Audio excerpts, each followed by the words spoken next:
Remember this video from Park City? It went viral all over the world this summer. Several months ago, Q2 introduced you to Mike Kinsey. That's his house after he lost everything to historic flooding in June. Now I'm asking, how is he recovering? And what about the hundreds of others who were flooded? I have no idea what's going to happen. Life changed, maybe forever, for Mike Kinsey that day. I'm really losing hope. He's a disabled veteran, making it work, always having enough to get by. I really don't want to lose this place. I've lived here since 1977. I built that house out of telephone pole rejects.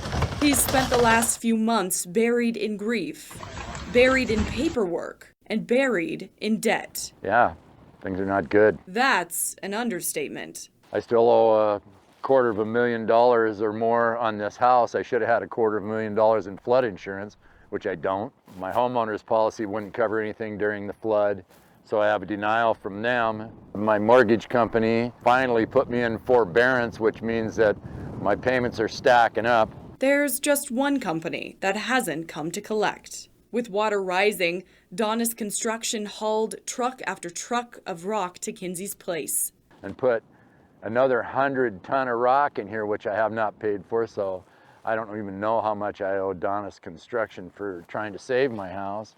He's asked, but Donna's has never sent a bill. Like many people who were flooded, Kinsey didn't have flood insurance. He says this is why. In 1995, for some unbeknownst reason, they changed the floodplain and moved my house out of the emergency floodplain, so when my house was refinanced, the outfit that I financed with didn't have to have flood insurance on here, so I didn't have it, and I didn't know that until the morning that my house went in the flood, and I called my agent. This is a letter he received in October, after, of course, the house was gone, saying the house was in a floodplain and needed to be insured. They want me to put insurance on this house that I have no longer own, and they want me to raise it 2 feet above the floodplain.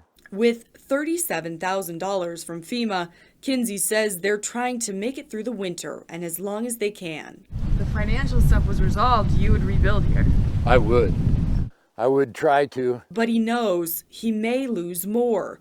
This photo from his military days is the only one left. The rest of his memories are in the Yellowstone.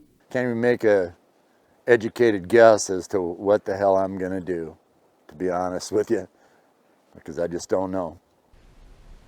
We'll continue to follow how people are recovering.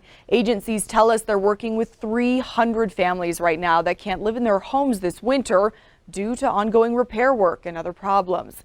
Everybody's situation is complex and a little bit different. Some will be struggling for a long time.